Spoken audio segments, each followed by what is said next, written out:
Hello friends, എല്ലാവർക്കും നമസ്കാരം. നിങ്ങളേവരും കാത്തിരിക്കുന്ന രേവതിയുടെയും സച്ചുടെയും ഇന്നത്തെ വിശേഷത്തിലേക്ക് എല്ലാ കൂട്ടുകാർക്കും സ്വാഗതം. എല്ലാവർക്കും നല്ലൊരു ദിവസം ആശംസിച്ച് വിശേഷത്തിലേക്ക് കിടക്കാം. ലൈക്ക് ചെയ്യാനും ഹൈപ്പ് ചെയ്യാനൊന്നും മറക്കരുത് കേട്ടോ. അപ്പോൾ തുടങ്ങുമ്പോൾ തന്നെ കാണിക്കുന്നത് പോലീസ് സ്റ്റേഷനിലാണ്. അപ്പം അരുൺ അവിടെ നിന്നപ്പോഴത്തേക്കും നമ്മുടെ സച്ചിയുടെ വണ്ടി ഓടിച്ചുകൊണ്ട് പോയ ആ കോൺസ്റ്റബിൾ വന്നിട്ട് പറഞ്ഞു, വണ്ടിക്ക് കുഴപ്പമുണ്ട്, വണ്ടി ബ്രേക്ക് പോയി കിടക്കുകയാണ് എന്ന്. നമ്മുടെ കോൺസ്റ്റബിൾ മാത്രമല്ല, മെക്കാനിക്കലും വന്നായിരുന്നു. അപ്പോൾ ഏതായാലും നമ്മുടെ സച്ചിയുടെ കയ്യിലല്ല തെറ്റ് എന്ന് മനസ്സിലായി. പക്ഷേ അരുണിന് സച്ചിനെ എങ്ങനെയെങ്കിലും പൂട്ടണം, സച്ചിനെ ഒരു പാഠം പഠിപ്പിക്കണം. അതുകൊണ്ട് ഈ കോൺസ്റ്റബിളിനോട് പറയാണ്, നമ്മൾ ആരോടും പറയണ്ട, ഇതിന് ബ്രേക്ക് ഇല്ലായിരുന്നു എന്ന് നമ്മൾ ആരോടും പറയണ്ട, ഈ വണ്ടിക്ക് പ്രശ്നം ഉണ്ടായിരുന്നു എന്ന് ആരോടും പറയണ്ട, ഈ വണ്ടിക്ക് പ്രശ്നം ഇല്ലായിരുന്നു എന്ന് തന്നെ പറഞ്ഞാൽ മതി എന്ന് പറയുമ്പോൾ, അയ്യോ അത് ശരിയാണോ സാറേ, അങ്ങനെ പറഞ്ഞു കഴിഞ്ഞിട്ടുണ്ടെങ്കിൽ അത് ന്യായമാണോ എന്ന് ചോദിക്കുമ്പോഴത്തേക്ക് ന്യായവും അന്യായവും ഒന്നും നമുക്കിപ്പോൾ നോക്കേണ്ട കാര്യമില്ല. അതെ, ഞാനൊരു കാര്യം പറയട്ടെ, നമ്മൾ ഒരേ ഡിപ്പാർട്ട്മെൻറ്റിൽ പെട്ട ആൾക്കാരല്ലേ, അപ്പോൾ പിന്നെ ഇങ്ങനെ കുറച്ച് കാര്യങ്ങളൊക്കെ ഒരുമിച്ച് നിന്ന് ചെയ്താലേ കാര്യമുള്ളൂ. അവൻ്റെ അഹങ്കാരം അറിയത്തില്ലേ, അവനാണെങ്കിൽ മനഃപൂർവ്വം തന്നെ എന്നെ എന്തെങ്കിലും രീതിയിൽ അപമാനിക്കാനോ അല്ലെങ്കിൽ എന്നെ നശിപ്പിക്കാനോ നടക്കുന്നവനാണ്. അപ്പോൾ അവൻ ഇങ്ങനെ ഒരു ഇത് തട്ട് കൊടുക്കണം, തട്ട് കൊടുത്തില്ലെങ്കിൽ ശരിയാവത്തില്ലെന്ന് പറഞ്ഞപ്പോഴത്തേക്ക് ഈ പോലീസുകാരനും പറഞ്ഞു, അതെ ശരിയാണ്, നമ്മളൊരു ഡിപ്പാർട്ട്മെൻറ്റിൽ വർക്ക് ചെയ്യുന്നവരാണല്ലോ, അപ്പോൾ നമ്മൾ അങ്ങോട്ടും ഇങ്ങോട്ടും കുറച്ച് അഡ്ജസ്റ്റ്മെൻ്റ് ഒക്കെ ചെയ്യണം അല്ലേ. ഓക്കെ സാറേ എന്ന് അരുണിനോടും പറഞ്ഞു. അപ്പം അങ്ങനെ നമ്മുടെ അരുൺ മറച്ചു വെക്കുകയാണ് സച്ചിയുടെ കാറിലെ ബ്രേക്ക് ഇല്ലായിരുന്നു എന്നുള്ള കാര്യം. ഈ സമയത്തുണ്ടല്ലോ പിന്നെ കാണിക്കുന്ന ചന്ദ്രോദയമാണ്. ചന്ദ്രോദയത്ത് ചെന്നിട്ട് നമ്മുടെ സച്ചി കാര്യങ്ങളൊക്കെ പറഞ്ഞു കഴിഞ്ഞപ്പോഴത്തേക്കും ചന്ദ്ര പറഞ്ഞു, ദേ ഇവനെ വെറുതെ പറയുന്നത്, ഇവൻ പറയുന്ന എല്ലാം കള്ളത്തരവാ, ഇവൻ മനഃപൂർവ്വം തന്നെയാണ് ആ പോലീസുകാരൻ്റെ വണ്ടിയിൽ കൊണ്ടുപോയി ഇടിച്ചത്, മാത്രമല്ല ഇവൻ ചിലപ്പം കള്ളു കുടിച്ചിട്ടുണ്ടായിരിക്കും എന്ന് പറഞ്ഞപ്പോഴത്തേക്കും രവീന്ദ്രൻ പറഞ്ഞു, എൻ്റെ പൊന്നു ചന്ദ്രൻ, നീ ഒന്ന് മിണ്ടാതിരിക്കുന്നുണ്ടോ? എനിക്ക് തന്നെ പേടിയാവുകയാണ്. ഒന്ന് ഓർത്ത് നോക്കിയേ, ആ ബ്രേക്കില്ലാത്ത വണ്ടിയിൽ പോയിട്ട് എൻ്റെ മോൻ എന്തെങ്കിലും സംഭവിച്ചിരുന്നെങ്കിൽ പിന്നെ ജീവിച്ചിരുന്നിട്ട് കാര്യമുണ്ടോ? സച്ചി, രേവതി അങ്ങനെ കള്ളം ഒന്നും പറയത്തൊന്നുമില്ലെന്ന് എനിക്ക് നന്നായിട്ട് അറിയാം. അവൻ കള്ളം പറയുന്നവനല്ല, രേവതിയും കള്ളം പറയത്തില്ല. റോട്ടിൽ പോകുന്നവരുടെ ജീവൻ രക്ഷിക്കാനാണ് എൻ്റെ മോനെ കാറിടിച്ച് നിർത്തിയത്. എൻ്റെ സച്ചിനെ കുറിച്ച് എനിക്ക് നന്നായിട്ട് അറിയാം ചന്ദ്രൻ, നീ എന്തൊക്കെ പറഞ്ഞാലും അവൻ മനഃപൂർവ്വം ഒന്നും അല്ല ഇത് ചെയ്തത്. നിൻ്റെ മോനുണ്ടല്ലോ സുധി, അവനാ ഇത് സംഭവിച്ചിരുന്നതെങ്കിൽ നീ ഇങ്ങനെയൊക്കെ പറയുമായിരുന്നോ? പറയത്തില്ലായിരുന്നല്ലോ. അപ്പം നീ അവനെ സപ്പോർട്ട് ചെയ്ത് സംസാരിക്കുകയല്ലേ ചെയ്യത്തുള്ളായിരുന്നു. ഇപ്പം എൻ്റെ സച്ചിക്കാണ് ഇങ്ങനെ സംഭവിച്ചത് കൊണ്ട് നീ എന്തു പറയുന്നു? സച്ചിനെ കുറ്റപ്പെടുത്തുന്നു. എടീ, നല്ല രണ്ട് വാക്ക് പറഞ്ഞ് സമാധാനപ്പെടുത്തേണ്ടതിന് പകരം കുത്തുവാക്ക് പറഞ്ഞ് നോവിക്കുകയാണോ ചെയ്യുന്നത്? നീ ഒരു അമ്മയാണോ ചന്ദ്രേ? അത് പിന്നെ രവിയേട്ടാ, ഞാനത് കയറിപ്പോ, മര്യാദയ്ക്ക് കയറിപ്പോക്കോ, നീ ഒരക്ഷരം മിണ്ടണ്ട, നീ ഇവിടെ ഒരു അക്ഷരം ഉച്ചരിക്കണ്ട എന്ന് പറഞ്ഞിട്ട് നമ്മുടെ ചന്ദ്രനെ കയറ്റി വിട്ടു കേട്ടോ. രവീന്ദ്രന് ഭയങ്കരമായിട്ടും ടെൻഷനായി പോയിട്ടോ, എന്തെങ്കിലും സംഭവിച്ചിരുന്നെങ്കിൽ എന്ത് ചെയ്തേനെ. നമ്മുടെ ചന്ദ്രയ്ക്കാണെങ്കിലോ ഇത് കേട്ടിട്ട് സന്തോഷം. ലാസ്റ്റ് നമ്മുടെ രവീന്ദ്രൻ പറഞ്ഞു, എടാ സച്ചി, നീ വിഷമിക്കാതിരിക്കുക, നമ്മുടെ ഭാഗത്ത് തെറ്റൊന്നും ഇല്ലല്ലോ. അത് പിന്നെ അച്ഛ, അവരെൻ്റെ കാറ് പിടിച്ചെടുത്തു, ലൈസൻസ് ക്യാൻസൽ ചെയ്യുന്ന പറയുന്നത്. അങ്ങനെ എന്തെങ്കിലും സംഭവിച്ചു കഴിഞ്ഞിട്ടുണ്ടെങ്കിൽ ഞാൻ എങ്ങനെ ജോലി ചെയ്യും അച്ഛ? ഞാൻ എങ്ങനെ എൻ്റെ കുടുംബം പോറ്റും? ഇത് കേട്ടത് ചന്ദ്രയ്ക്ക് സന്തോഷമായി. അപ്പം ചന്ദ്ര, കൊള്ളാലോ, അപ്പം ഇനി ഇവന് കാർ ഓടിക്കാൻ കഴിയത്തില്ല, ജോലി ഇല്ലാതായല്ലേ. എനിക്കിഷ്ടപ്പെട്ടു എന്ന്. ഇത് നമ്മുടെ രവീന്ദ്രൻ കേൾക്കുകയാണ് കേട്ടോ, അറിയാതെ ചന്ദ്ര പറഞ്ഞു പോയതാ. അപ്പം രവീന്ദ്രൻ പറഞ്ഞു, ചന്ദ്ര നിന്നോടല്ലേ കയറി പോകാൻ പറഞ്ഞതെന്ന് പറഞ്ഞു. അപ്പം വീണ്ടും നമ്മുടെ ചന്ദ്ര, ഒന്നും ഞാൻ പറഞ്ഞില്ലേ എന്ന് പറഞ്ഞ മേളിലേക്ക് സ്റ്റെയർ കയറി അങ്ങ് പോയി കേട്ടോ. അപ്പം നമ്മുടെ രവീന്ദ്രൻ വീണ്ടും സച്ചിയോട് പറഞ്ഞു, നിൻ്റെ ഭാഗത്ത് ഒരു തെറ്റും ഇല്ലല്ലോ, പിന്നെ എന്തിനാ ലൈസൻസ് അവർ കട്ട് ചെയ്യുന്നത്? ഞാൻ രാവിലെ സ്റ്റേഷനിലേക്ക് ചെന്ന് കാര്യങ്ങളൊക്കെ ചോദിക്കാം, സംസാരിക്കാം. അച്ഛൻ സ്റ്റേഷനിലൊന്നും പോവണ്ട, അദ്ദേഹത്തിനോട് എന്ത് പറഞ്ഞിട്ട് ഒരു കാര്യമില്ല. SI സാറിൻ്റെ വീട്ടിൽ ഞാൻ പൂ കൊടുക്കാൻ പോകാറുണ്ടല്ലോ, സാറിന് എനിക്ക് നല്ല പരിചയമുണ്ടല്ലോ, ഞാൻ അദ്ദേഹത്തെ ഒന്ന് കണ്ട് സംസാരിച്ച് നോക്കട്ടെ, ഒന്നും കൂടെ സംസാരിച്ച് നോക്കാമെന്ന് പറയുമ്പോഴത്തേക്കും നമ്മുടെ രവീന്ദ്രൻ സച്ചിയോട് പറഞ്ഞു, ശരിയാ മോള് പറയുന്നത്, ഏതായാലും ഒന്ന് സംസാരിച്ച് നോക്കും സച്ചി. അല്ല, കാറ് വിട്ടു തരില്ല, ലൈസൻസ് ഇനിയിപ്പം കട്ട് ചെയ്യുന്നൊക്കെ പറഞ്ഞാൽ നമുക്ക് വേറെ എന്തെങ്കിലും വഴിയൊക്കെ നോക്കാം സച്ചി. നാളെ എന്താ അവർ പറയുന്നതെന്ന് നീ നോക്ക്, നിൻ്റെ ഭാഗത്ത് തെറ്റില്ലല്ലോ, അപ്പം പിന്നെ നീ എന്തിനാ ഭയപ്പെടുന്നത്? ധൈര്യമായിട്ടിരിക്കുക, എല്ലാം ശരിയാവും മോനെ, എല്ലാം ശരിയാകും. ഇപ്പം എന്തോ നിനക്ക് കഷ്ടകാലം ആയിരിക്കും, അതായിരിക്കും ഇങ്ങനെയൊക്കെ സംഭവിച്ചതെന്ന് പറഞ്ഞിട്ട് രവീന്ദ്രൻ അങ്ങ് പോയിട്ടോ. അപ്പോൾ നമ്മുടെ രേവതി പറഞ്ഞു, സച്ചേട്ടൻ അച്ഛൻ പറഞ്ഞത് കേട്ടില്ല, വിഷമിക്കേണ്ട ഒരു കാര്യവുമില്ല, സച്ചേട്ടൻ ധൈര്യമായിട്ടിരിക്കുക, സച്ചേട്ടൻ്റെ ഭാഗത്ത് തെറ്റില്ലല്ലോ, തെറ്റില്ലാത്ത പക്ഷം സച്ചേട്ടൻ വിഷമിക്കുകയേ വേണ്ടാന്ന് പറഞ്ഞു. എന്നാലും വിഷമിക്കാതിരിക്കാൻ പറ്റുമോ? സച്ചിയുടെ ജീവനല്ലേ ആ പോലീസ് സ്റ്റേഷനിൽ കിടക്കുന്നത്, നമ്മുടെ സച്ചിയുടെ അരിയല്ലേ ആ പോലീസ് സ്റ്റേഷനിൽ കിടക്കുന്നത്. അപ്പോൾ അതുകൊണ്ട് സച്ചിക്ക് ആ ഒരു സങ്കടവും വിഷമവും ഒക്കെ ഉണ്ട് കേട്ടോ. അപ്പോൾ ഇത് കഴിഞ്ഞ് പിന്നെ കാണിക്കുന്ന സീൻ എന്ന് പറഞ്ഞാൽ നമ്മുടെ ദേവുവിനെയാണ് കേട്ടോ. അപ്പം ദേവു അരുണിനെ വിളിക്കുകയാണ്. അപ്പം ദേവു ചോദിക്കുന്നുണ്ട്, അല്ല ഇന്ന് നല്ല സന്തോഷത്തിലാണല്ലോ, എന്തു പറ്റി? എങ്ങനെ സന്തോഷിക്കാതിരിക്കും ദേവു, ഞാനുമായിട്ട് ഉടക്കുന്നൊരു ഗുണ്ടേനെ കുറിച്ച് പറഞ്ഞില്ലേ, അവന് ഞാൻ നല്ലൊരു പണി കൊടുത്തു. നിങ്ങൾ തല്ലിയോ? എന്താ എന്താ അരുണേട്ടാ? തല്ലിയൊന്നുമില്ല, അതിനേക്കാളും വേദന ഉണ്ടാകുന്നൊരു പണിയാണ് ഞാൻ കൊടുത്തത്. അവനെ ഞാൻ ജയിലിലേക്ക് പറഞ്ഞയക്കും. അയ്യോ പാവം. എന്താ അരുണേട്ടാ? പാവം. അവൻ ആരാ സാധനം എന്നറിയാമോ? അവന് കൊടുക്കാനായിട്ടൊരു കാരണം നോക്കി നടക്കുമായിരുന്നു ഞാൻ. ഇന്ന് അവനായിട്ടൊരു കാരണം ഉണ്ടാക്കി എൻ്റെ മുമ്പിൽ വന്ന് ചാടി. ഇനി കുറച്ച് നാളത്തേന് അവൻ്റെ ശല്യം ഉണ്ടാകത്തില്ല. അല്ല അരുണേട്ടൻ എന്തിനാ ഇങ്ങനെയൊക്കെ ചെയ്യുന്നത്? അരുണേട്ടൻ ഇങ്ങനെയൊക്കെ ചെയ്യാൻ പറ്റുമോ? അല്ല, ഒതുക്കേണ്ടവരെ ഒതുക്കി നിർത്തണം ദേവോ, അങ്ങനെയാണ് ഞാൻ ശീലിച്ചിട്ടുള്ളത്. എൻ്റെ പൊന്നരുണേട്ട, അതൊന്നും വേണ്ട കേട്ടോ. അതൊക്കെ ശരിയാവോ? അതൊന്നും വേണ്ട അരുണേട്ടാന്ന് പറഞ്ഞപ്പോൾ അതൊക്കെ വേണം മോളെ, നീ പോയി കിടക്കാൻ നോക്കാൻ പറഞ്ഞു. ഏതായാലും ഈ സമയത്ത് നമ്മുടെ ദേവു ഫോണും വെച്ചു കേട്ടോ. ഏതായാലും ദേവുവിന് ഒരു ചെറിയ പാവത്വമൊക്കെ തോന്നുന്നുണ്ട്, പക്ഷേ നമ്മുടെ അരുൺ കട്ട കലിപ്പിൽ തന്നെയാണുള്ളത്. അപ്പോൾ ഇത് കഴിഞ്ഞ് പിന്നെ കാണിക്കുന്ന സീൻ എന്ന് പറഞ്ഞിട്ടുണ്ട്, നമ്മുടെ രേവതി പൂ കെട്ടുന്നു, സച്ചി പൂ എടുത്ത് കൊടുക്കുന്നു. സച്ചി ഓട്ടമൊന്നും ഇല്ലല്ലോ, സച്ചിക്ക് ഓടാൻ പറ്റത്തില്ലല്ലോ, പോലീസ് സ്റ്റേഷനിലല്ലേ വണ്ടി കിടക്കുന്നത്. അപ്പോൾ അതുകൊണ്ടാണെന്ന് തോന്നുന്നു നമ്മുടെ സച്ചി പൂവൊക്കെ എടുത്ത് നമ്മുടെ രേവതിനെ ഹെൽപ്പ് ചെയ്തുകൊണ്ടിരിക്കുകയാണ്. അപ്പോഴത്തേക്ക് ഇത് നമ്മുടെ ചന്ദ്ര കണ്ടു. ചന്ദ്രയ്ക്ക് കണ്ടപ്പോഴത്തേക്കും ഭയങ്കര സന്തോഷം. പൂ കെട്ടുവാണല്ലോ പെണ്ണുപിള്ളയുടെ കൂടെ ഇരുന്ന്. അങ്ങനെ നമ്മുടെ ചന്ദ്ര ഒരു കളിയാക്കി ചിരിയൊക്കെ ചിരിച്ചിങ്ങനെ വന്നു കേട്ടോ.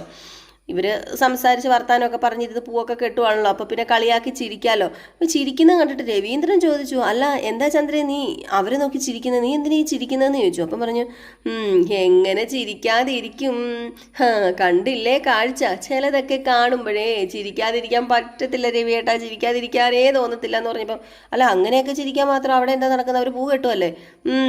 നോക്ക് പൂവൊക്കെ കെട്ടുകയാണ്, പക്ഷേ കണ്ടേ അവന് ജോലിയില്ല കൂലിയില്ല, ഇപ്പം പെണ്ണുമ്പിള്ളയുടെ കൂടെ പൂകെട്ടലുമായിട്ട് നിൽക്കുക. അല്ല ഇതിനെന്താ ഇത്ര ചിരിക്കാനായിട്ട്? രേവതി മോള് മാല കെട്ടുന്നത് നീ ആദ്യമായിട്ട് കാണുവാണോ? സച്ചി ഹെൽപ്പ് ചെയ്യുന്നതല്ലേ, അതിനിപ്പോൾ എന്താ പ്രശ്നം ഇരിക്കുന്നത്? സച്ചി ഇങ്ങനെ സഹായിക്കുന്നത് ഞാൻ ആദ്യമായിട്ടാണ് കാണുന്നത്. അല്ല അവൻ സഹായിച്ചാൽ എന്താ കുഴപ്പം? ഇതിനെന്താ ഇത്ര ചിരിക്കാനുള്ളത്? ചിരിക്കാനുണ്ട്, അവനിപ്പം ജോലിയും കൂലിയും ഒന്നും ഇല്ലല്ലോ, അതുകൊണ്ടല്ലേ അവന് ഇപ്പം പൂ കെട്ടാൻ കൂടിയത്. അവൻ്റെ ലൈസൻസ് ഉടനെ ക്യാൻസൽ ചെയ്യും, പിന്നെ അവന് വണ്ടി ഓടിക്കാനും പറ്റത്തില്ല. അതുകൊണ്ട് പൂക്കാരി അവന് പൂ കെട്ടാൻ പഠിപ്പിക്കുക. ഇത് പിന്നെ കോമഡി അല്ലാതെ പിന്നെ എന്താ രവിയേട്ടാ, പിന്നെ എങ്ങനെ ചിരിക്കാതിരിക്കും? പഠിപ്പിക്ക് പെട്ടെന്ന് പഠിപ്പിക്ക്. നീ വലിയ മുതലാളിയല്ലേ, പൂക്കട മുതലാളി. അവനെ പഠിപ്പിച്ച് നിന്റെ അസിസ്റ്റൻ്റ് ആക്കാനല്ലേ നിന്റെ പ്ലാനെന്ന്. അപ്പോൾ രേവതി ആണെങ്കിൽ ഇത് കേട്ടിട്ട് മൈൻഡ് ചെയ്യുന്നില്ല കേട്ടോ. രേവതി എന്ത് പറയാനാണ്? ഇപ്പോൾ ചന്ദ്ര പറഞ്ഞു, നിന്നെ എല്ലാ കാര്യത്തിലും അസിസ്റ്റൻ്റ് ആക്കൂടാ ഇവള്. പൂ കെട്ടാനും പൂ കൊടുക്കാനും അടുക്കള ജോലി ചെയ്യാനും തുണി അലക്കാനും എന്ന് വേണ്ട സകല ജോലി നിന്റെ ഭർത്താവിനെ കൊണ്ട് ചെയ്യിക്കണേ. ഇവന് പിന്നെ ജോലിയും കൂലിയും വരുമാനമൊന്നും ഇല്ലാത്തത് കൊണ്ട് നീ പറയുന്നത് കേട്ട് നിന്നെ അനുസരിച്ച് ഇവിടെ കഴിഞ്ഞോളും. അപ്പം പിന്നെ കുഴപ്പമില്ലല്ലോ എന്ന് നമ്മുടെ രവീന്ദ്രൻ ചൊറിഞ്ഞ് കയറുന്നുണ്ട്. പക്ഷെ രവീന്ദ്രൻ ഒരെണ്ണം ചേട്ടനിട്ട് കൊടുത്തായിരുന്നെങ്കിൽ സത്യം പറഞ്ഞാൽ നേരത്തെ ആയനെ നമ്മുടെ ചന്ദ്ര. അപ്പോൾ നമ്മുടെ രവീന്ദ്രൻ പറഞ്ഞു, എന്തൊക്കെയാ ചന്ദ്രേ നീ പറയുന്നത്, നീ ഒന്ന് നിർത്ത്. അപ്പം സച്ചി പറഞ്ഞു, അമ്മ പറയട്ടെ അച്ഛാ, പറയട്ടെ. ഇങ്ങനെയൊക്കെ പറയുമ്പം അമ്മയ്ക്ക് മനസ്സിനൊരു സുഖം കിട്ടുമെങ്കിൽ കിട്ടിക്കോട്ടെ. ആ സുഖം ഞാനായിട്ട് എന്തിനാ തടയുന്നത്? പിന്നെ ഞാൻ പറയുന്നത് ശരിയല്ലേ? ഇനി ഇവന് കാറെടുക്കാനൊന്നും പറ്റത്തില്ല. ഇനിയിപ്പം ഇവൻ ഇവിടെ കിടന്ന് ഇവളുടെ കീഴിൽ എന്ന് പറഞ്ഞപ്പോഴത്തേക്ക് നമ്മുടെ രേവതിക്ക് ദേഷ്യം വന്നു. രേവതി ദേഷ്യപ്പെട്ടിട്ട്, നിർത്ത, ഇനി സംസാരിച്ചു പോകരുത്. എൻ്റെ സച്ചേട്ടന് ലൈസൻസ് കിട്ടൂലെന്ന് നിങ്ങളോട് ആരാ പറഞ്ഞത്? അതെ, എൻ്റെ സച്ചേട്ടന് ലൈസൻസ് കിട്ടുക തന്നെ ചെയ്യും. കാരണം എൻ്റെ സച്ചേട്ടൻ തെറ്റൊന്നും ചെയ്തിട്ടില്ല, അത് നിങ്ങൾക്ക് അറിയത്തില്ലല്ലോ എന്ന് പറഞ്ഞപ്പോഴത്തേക്ക്, നിൻ്റെ സച്ചേട്ടൻ തെറ്റ് ചെയ്തിട്ടില്ലെന്ന് നിന്നോട് ആരാടി പറഞ്ഞത്? വേറെ ആരോട് പറഞ്ഞാലും പോലീസുകാരോട് ഇതൊന്നും പറഞ്ഞു കഴിഞ്ഞിട്ടുണ്ടെങ്കിൽ കേൾക്കാൻ പോകുന്നില്ല. ഇവന് ലൈസൻസ് കിട്ടത്തില്ലെന്ന് പറഞ്ഞാൽ കിട്ടത്തില്ല എന്ന് പറഞ്ഞപ്പോഴത്തേക്ക് രേവതി, ഇനി ഒരു അക്ഷരം മിണ്ടിപ്പോരുതെന്ന് ഞാൻ പറഞ്ഞു കേട്ടോ. സച്ചേട്ടൻ നിങ്ങളോട് എന്ത് തെറ്റാ ചെയ്തത്? അല്ല സച്ചേട്ടനെ കുറിച്ച് എന്തിനാ നിങ്ങൾ ഇങ്ങനെ പറഞ്ഞു? നിങ്ങൾ സച്ചേട്ടന് സ്വന്തം അമ്മയല്ലേ എന്ന് പറഞ്ഞപ്പോഴത്തേക്കും നമ്മുടെ സച്ചു പറഞ്ഞു, രേവതി നിർത്ത്, നീ എന്തിനാ വെറുതെ അമ്മയോട് വഴക്കുണ്ടാക്കാൻ പോകുന്നത്? അല്ല സച്ചേട്ടൻ, ഇതൊക്കെ കേട്ട് കഴിഞ്ഞിട്ടുണ്ട്, പിന്നെ എങ്ങനെയാണ് വഴക്കുണ്ടാക്കാതിരിക്കുന്നത്? വേണ്ട, അമ്മ എന്തെങ്കിലുമൊക്കെ പറഞ്ഞോട്ടെ. ഞാൻ പറഞ്ഞില്ലേ, അമ്മയ്ക്ക് എന്തെങ്കിലുമൊക്കെ പറയുമ്പോൾ സമാധാനം കിട്ടുന്നുണ്ടെങ്കിൽ, എന്നെ കൊണ്ട് സമാധാനം അമ്മയ്ക്ക് കിട്ടുന്നുണ്ടെങ്കിൽ കിട്ടട്ടെ. പിന്നെ സച്ചി വണ്ടി അറിഞ്ഞുകൊണ്ടാണോ കൊണ്ടിടിച്ചത്, ബ്രേക്ക് പോയതാണോ എന്നൊക്കെ തെളിയിക്കാനുള്ള കഴിവ് സച്ചിക്കുണ്ട്. സച്ചി തെളിയിച്ചോളാം. പിന്നെ എന്നേക്കുമായി പോലീസുകാർക്ക് ഈ ലൈസൻസ് കട്ട് ചെയ്ത് പിടിച്ച് വെക്കാനൊന്നും പറ്റത്തില്ല. നിയമത്തിൻ്റെ വഴിക്ക് പോവുക തന്നെ ചെയ്യും. കേസ് തെളിയിക്കാനായിട്ട് എനിക്ക് അറിയുകയും ചെയ്യാം. എനിക്ക് ധൈര്യവുമുണ്ട്. പറയാനുള്ളവർ എന്തൊക്കെ പറഞ്ഞാലും ഈ സച്ചി ദേ ലൈസൻസ് കൊണ്ട് തന്നെയായിരിക്കും ഈ വീട്ടിലേക്ക് കയറാൻ പോകുന്നത്. വണ്ടി ഈ സച്ചിയുടെ ഉയിര, ഒരിക്കലും ആ വണ്ടി പോലീസുകാർ പിടിച്ചു വെക്കത്തുമില്ല, ഞാനത് മേടിക്കുകയും ചെയ്യും എന്നിങ്ങനെ പറഞ്ഞപ്പോഴത്തേക്കും രവീന്ദ്രൻ പറഞ്ഞു, മോനെ ഈ ചന്ദ്ര എന്തെങ്കിലുമൊക്കെ പറയുന്നത് കേട്ട് നീ എടുത്തു ചാടി ഒന്നും ചെയ്യരുത് കേട്ടോ എന്ന് പറയുമ്പോൾ, എടുത്തു ചാടി ഒന്നും ചെയ്യുന്നില്ല അച്ഛാ, ഞാൻ സൂക്ഷിച്ചും കണ്ടും മാത്രമേ കാര്യങ്ങളൊക്കെ കൈകാര്യം ചെയ്യുന്നുള്ളൂ. ഏതായാലും ഇതെൻ്റെ ഒരു വാച്ച് തന്നെയാണ് എന്ന് രേവതി അപ്പം പറയുക. എൻ്റെ സച്ചേട്ടൻ്റെ ലൈസൻസ് ഉണ്ടല്ലോ, ഞാൻ നാളെ എന്നൊരു ദിവസം ഉണ്ടെങ്കിൽ ഞാൻ എടുത്തിരിക്കും, ഞാൻ സച്ചേട്ടൻ്റെ ലൈസൻസ് മേടിച്ചു കൊടുക്കും, അതുപോലെ തന്നെ സച്ചേട്ടൻ്റെ വണ്ടി ഇറക്കിയിരിക്കുന്നു പറഞ്ഞപ്പോൾ, അയ്യോ നീ ശബ്ദം ചെയ്യില്ല, നിനക്ക് ഭയങ്കര ശബ്ദം ചെയ്യില്ലല്ലേ, അല്ലെങ്കിൽ പണ്ട് പോലെ നീ ശബ്ദം ചെയ്തിട്ട് എന്താ ഐഡി, ഇതിൻ്റെ മണ്ടയിൽ ഒരു വീട് കെട്ടുന്നോ, നിനക്ക് സ്വർണം മേടിക്കുന്നോ, വള മേടിക്കുന്നോ, മാല മേടിക്കുന്നോ എന്നൊക്കെ പറഞ്ഞിട്ട് എന്തായി, എന്തെങ്കിലും മേടിച്ചോടി, നിനക്ക് ഇത്രയും നാളായിട്ട് എന്തെങ്കിലും ഉണ്ടാക്കാൻ പറ്റുമോടി എന്ന് ചോദിച്ചപ്പം, ദേ അമ്മേ അങ്ങനെ കളിയാക്കി നിസ്സാരമാക്കി കളയൊന്നും വേണ്ട, എൻ്റെ സച്ചേട്ടന് വണ്ടി ഓടിക്കാനുള്ള ആരോഗ്യമുള്ള കാലം അത്രയും ഞങ്ങൾ എന്തെങ്കിലുമൊക്കെ സമ്പാദിച്ച് ഞങ്ങൾ ജീവിക്കും, പിന്നെ എനിക്കും ആരോഗ്യം ഉണ്ടല്ലോ, ഇനിയിപ്പോൾ എൻ്റെ സച്ചേട്ടന് ജോലി എടുക്കാൻ പറ്റിയില്ലെങ്കിൽ തന്നെ എൻ്റെ സച്ചേട്ടനെ പൊന്നുപോലെ നോക്കാൻ എനിക്ക് അറിയാം അമ്മയെന്ന് പറഞ്ഞു. ഏതായാലും ഇത് കേട്ട് കഴിഞ്ഞപ്പോഴത്തേക്കും രവീന്ദ്രൻ പറഞ്ഞു, ഇതിൻ്റെ വല്ല കാര്യം ഉണ്ടായിരുന്നോ ചന്ദ്ര, നിനക്ക് മരുമക്കളുടെ വായിലിരിക്കുന്ന കേൾക്കേണ്ട വല്ല കാര്യം ഉണ്ടായിരുന്നോ?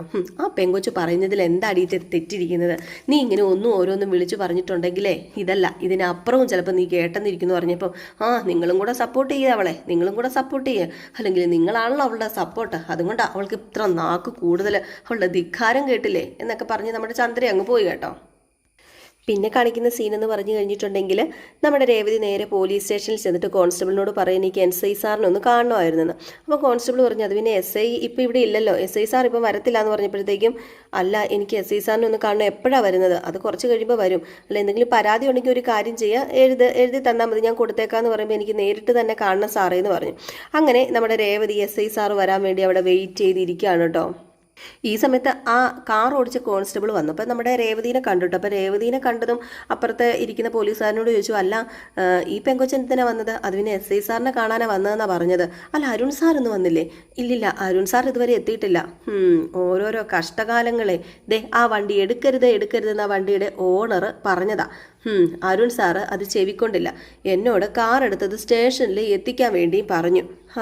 ഞാൻ കാർ എടുത്തപ്പോഴേ എനിക്ക് പന്തികേട് മനസ്സിലായി, ഒരു മൺകൂനയിൽ കൊണ്ട് ഇടിച്ചപ്പോഴാണ് കാർ നിന്നത്, അതുകൊണ്ട് വലിയൊരു അപകടം ഒഴിവായി, ഇല്ലായിരുന്നെങ്കിലുണ്ടല്ലോ ഞാൻ പെട്ടുപോയേനേന്ന്. അപ്പം നമ്മുടെ രേവതി ഇത് കേൾക്കുന്നുണ്ട് കേട്ടോ, രേവതി ഇത് കേൾക്കുന്നുണ്ട്. അപ്പം രേവതി കേൾക്കുന്നത് എത്രത്തോളം നല്ലതാണെന്ന് നമുക്കറിയാമല്ലോ. അപ്പം ഈ സമയത്ത് കോൺസ്റ്റബിൾ പറഞ്ഞു, അതെ ഇനിയിപ്പം അരുൺ സാർ എന്നോട് പറഞ്ഞത് ഇതിപ്പം ആരോടും പറയണ്ട അരുൺ സാറ് പറഞ്ഞു, ആ വണ്ടിക്ക് കുഴപ്പമൊന്നും ഇല്ല എന്ന് പറഞ്ഞാൽ മതി, അതുകൊണ്ട് SI സാറിനോട് പറയുമൊന്നും വേണ്ട, ലൈസൻസ് മിക്കവാറും റദ്ദാക്കാനാണ് ചാൻസ് കൂടുതൽ, അയാളൊരു പാവമായി പോയി എന്നൊക്കെ ഇങ്ങനെ പറയുകയാണ് കേട്ടോ ഇവർ അങ്ങോട്ടും ഇങ്ങോട്ടും. അപ്പോൾ രേവതി ഇതെല്ലാം കേട്ട് രേവതിക്ക് കാര്യങ്ങളൊക്കെ ഏകദേശം പിടികിട്ടി. അങ്ങനെ വിട്ടാൽ ശരിയാവത്തില്ലല്ലോ, രേവതിക്ക് ഇതിൽ എന്തെങ്കിലും ചെയ്യണമല്ലോ, സത്യം വേറെ ഒന്നും, പുറത്ത് കാണിക്കുന്നത് വേറൊന്നും, അത് പോലീസുകാർ പ്രത്യേകിച്ച് ചെയ്തു കഴിഞ്ഞിട്ടുണ്ടെങ്കിൽ അത് ന്യായമാണോ? രേവതി എന്ത് ചെയ്തു, രേവതി അവിടെ നിന്ന് അങ്ങോട്ട് എണീറ്റിട്ട് ആ പോലീസുകാരനോട്, അതായത് ആ കാർ ഓടിച്ച പോലീസുകാരനോട് ചോദിച്ചു, അതെ സാറ് ഓടിച്ച കാറിന് ബ്രേക്ക് ഇല്ലായിരുന്നല്ലേ, അത് സത്യമാണല്ലേ എന്ന് ചോദിച്ചപ്പോഴത്തേക്കും, താൻ എന്തിനാ ഇതൊക്കെ ചോദിക്കുന്നത്, നീ എന്തിനാ ഇതൊക്കെ എന്നോട് ചോദിക്കുന്നത്, അത് പിന്നെ ആ കാറിൻ്റെ ഓണറില്ലേ സച്ചി, ആ സച്ചിയുടെ ഭാര്യ, അരുൺ സാറും എൻ്റെ ഭർത്താവും തമ്മിൽ ചെറിയൊരു പ്രശ്നമുണ്ട്, മനസ്സിൽ വൈരാഗ്യമുണ്ട് അരുൺ സാറിന്, എൻ്റെ ഭർത്താവിന് കൊടുക്കാൻ വേണ്ടി ഇതൊക്കെ ചെയ്യുന്നത്. അപ്പോൾ പോലീസുകാരൻ ചോദിച്ചു, താൻ എന്തൊക്കെയാ ഈ പറയുന്നത്, എനിക്കൊന്നും മനസ്സിലാവുന്നില്ല. സാറെന്താ ഒന്നും അറിയാത്ത പോലെ സംസാരിക്കുന്നത്, സാറ് സംസാരിക്കുന്നത് ഫുള്ള് ഞാൻ കേട്ടിരുന്നു, സാർ ആ കോൺസ്റ്റബിളോട് പറഞ്ഞ് ഞാൻ കേട്ടതാ, സാർ സച്ചേട്ടൻ മനഃപൂർവ്വം അരുൺ സാറിൻ്റെ ബൈക്കിൽ കൊണ്ട് ഇടിച്ചതല്ല, ബ്രേക്ക് പോയത് കൊണ്ട് മാത്രം ഇടിച്ചത്, സാറിനും അതറിയാവുന്ന കാര്യമല്ലേ, എന്തിനാ സാറേ വെറുതെ എൻ്റെ ഭർത്താവിനെ പോലീസ് സ്റ്റേഷനിൽ കയറ്റുകയും അതുപോലെ ലൈസൻസ് കട്ടാക്കുകയൊക്കെ ചെയ്യുന്നത്, സാറിന് SI സാറിനോടൊന്നും പറയത്തില്ലേ, സാറ് SI സാറിനോട് ഈ സത്യം പറഞ്ഞാൽ സച്ചേട്ടൻ്റെ പേരിൽ കേസൊന്നും എടുക്കത്തില്ല, കാറും വിട്ടുകൊടുക്കും, ലൈസൻസ് ക്യാൻസലും ചെയ്യത്തില്ല, സാറ് ഞങ്ങളെ ഒന്ന് സഹായിക്കണം പ്ലീസ്, കാല് പിടിക്കാമെന്ന് പറഞ്ഞപ്പോഴത്തേക്ക് പോലീസുകാരൻ പറഞ്ഞു, താൻ എന്തൊക്കെയാ പറയുന്നത്, എനിക്കൊന്നും മനസ്സിലാവുന്നില്ല, ഞാനൊരു കള്ളവും പറഞ്ഞിട്ടില്ല, താൻ എന്നെ തെറ്റിദ്ധരിച്ചിരിക്കുക. സാറേ ഞാൻ തെറ്റിദ്ധരിച്ചിരിക്കുകയൊന്നും അല്ല സാറേ, എനിക്കറിയാം സാറേ, ഞാൻ സാറ് പറയുന്നത് കേട്ടു, പ്ലീസ് സാറേ സച്ചേട്ടൻ്റെ ഭാഗത്ത് ഒരു തെറ്റുമില്ല, അത് സാറിനും അറിയാവുന്ന കാര്യമല്ലേ, തെറ്റ് ചെയ്യാത്ത ഒരാളെ ശിക്ഷിക്കാൻ കൂട്ട് നിൽക്കരുത് സാറേ, അത് വഞ്ചനയല്ലേ സാറേ, സാർ ഒന്ന് സത്യം പറയണം. എന്ത് സത്യം, എനിക്കൊന്നും അറിയത്തില്ല, ഞാനൊന്നും പറയത്തില്ല സാറേ, പ്ലീസ് സാറേ എന്ന് പറഞ്ഞു. അപ്പോൾ അവിടെ ഒരു വനിതാ പോലീസ് വന്നിട്ട്, കുറേ നേരം ആയല്ലോ നീ എന്താ അടി കിടന്ന് സംസാരിക്കുന്നതെന്ന് രേവതിയോട് ചോദിച്ചു. അപ്പോഴത്തേക്ക് രേവതി പറഞ്ഞു, അത് പിന്നെ എനിക്കൊരു കാര്യം പറയാനുണ്ട്, ഞാൻ പറയുന്ന ഒന്ന് കേക്ക്. എൻ്റെ ഭർത്താവ് നിരപരാധിയാ, സത്യം എന്താണെന്ന് ഇദ്ദേഹത്തിന് അറിയാം, അത് ഇദ്ദേഹം തന്നെ പറഞ്ഞതാ. താനിപ്പോൾ പുറത്ത് ചെന്ന് നിൽക്കടോ, ഇപ്പം SI സാർ വരും, അപ്പം എന്താണെന്ന് വെച്ചിട്ടുണ്ടെങ്കിൽ സംസാരിക്കുക സാറിനോട്, ഇപ്പം പുറത്ത് നിന്ന് നിൽക്കാനാ പറഞ്ഞതെന്ന് പറഞ്ഞു. അങ്ങനെ രേവതി എന്ത് ചെയ്യുന്നു, അവിടെ നിന്ന് നേരെ ഇറങ്ങി പുറത്തേക്ക് പോവുകയാണ് കേട്ടോ. പോലീസുകാരന് കോൺസ്റ്റബിളിന് പേടിയായിപ്പോയി. കോൺസ്റ്റബിൾ ആണെങ്കിൽ ഏതായാലും ഇനി ഇവിടെ നിന്നാൽ ശരിയാവത്തില്ല, പെട്ടെന്ന് സാധനങ്ങളൊക്കെ ഇവിടെ കൊടുക്കാനുള്ള എന്തൊക്കെയോ തൊണ്ടി മുതൽ എന്തൊക്കെയോ കൊണ്ടുവന്നിട്ടുണ്ട്, അപ്പോൾ അതൊക്കെ ഇവിടെ കൊടുത്തിട്ട് പോകാമെന്ന് പറഞ്ഞു, വേറെ എന്തോ ഒരു കേസിൻ്റെ. അങ്ങനെ അയാൾ രക്ഷപ്പെട്ട് പോകാൻ വേണ്ടി നിൽക്കുകയാണ്. രേവതി ആണെങ്കിൽ SI സാറിന് ഇങ്ങനെ വെയിറ്റ് ചെയ്യാണ് കേട്ടോ. അങ്ങനെ സച്ചി ആ ഒരു സമയത്ത് വന്നു കേട്ടോ. സച്ചി ആ ഒരു സമയത്ത് വന്ന് രേവതി കാര്യങ്ങളൊക്കെ തുറന്നു പറയാണ്. സച്ചേട്ടൻ്റെ വണ്ടി എടുത്തുകൊണ്ട് പോയ ആ സാറില്ലേ, ആ സാറ് നടന്നതെല്ലാം വേറൊരു പോലീസുകാരനോട് തുറന്നു പറയുന്നത് ഞാൻ കേട്ടു സച്ചേട്ടാ. സംഭവം ഒന്നുമല്ല, വേറെ ഒന്നുമല്ല സച്ചേട്ടാ, ആ വണ്ടി ഉണ്ടല്ലോ ബ്രേക്ക് ഇല്ലാത്ത വണ്ടി ആയിരുന്നു എന്നും കഷ്ടകാലം വരുന്നത് ഒരു വഴിക്കാണ്. ഞാൻ ആ വണ്ടി ഓടിച്ചുകൊണ്ട് പോയപ്പോൾ ഒരു മൺകൂനയിൽ കൊണ്ട് ഇടിച്ചാ നിർത്തിയതെന്നും അരുൺ സാറ് പറഞ്ഞിട്ടാണ് ഇപ്പം ഞാൻ അതിന് ബ്രേക്ക് ഉണ്ട് എന്ന്, വണ്ടിക്കൊരു കുഴപ്പമില്ല എന്ന് പറയുന്നത് എന്നും ഒക്കെ ഒരു കോൺസ്റ്റബിളിനോട് പറയുന്നത് ഞാൻ കേട്ടു സച്ചേട്ടാന്ന് പറഞ്ഞു. ഇതും കൂടെ കേട്ട് കഴിഞ്ഞപ്പോഴത്തേക്ക് സച്ചി അപ്പം മനഃപൂർവ്വം അവനെന്നെ കുരുക്കാൻ നോക്കുന്നതാണല്ലേ അരുൺ, ഇതങ്ങനെ വെറുതെ വിട്ടാൽ ശരിയാവത്തില്ലല്ലോ എന്ന് പറഞ്ഞു തീർന്നില്ല. അപ്പോഴത്തേക്ക് SI വന്നു കേട്ടോ. SI വന്ന് നേരെ പോലീസ് സ്റ്റേഷൻ്റെ അകത്തേക്ക് കയറിപ്പോയി. അപ്പോഴത്തേക്ക് നമ്മുടെ സച്ചി അകത്തേക്ക് കയറി ചെല്ലാൻ തുടങ്ങിയപ്പോഴത്തേക്ക് രേവതി പറഞ്ഞു, വേണ്ട സച്ചിട്ടാ, നമുക്ക് പതിയെ സാവധാനത്തിൽ ഒരു തീരുമാനം എടുത്താൽ മതി, സാവധാനത്തിൽ സംസാരിച്ചാൽ മതി എന്ന്.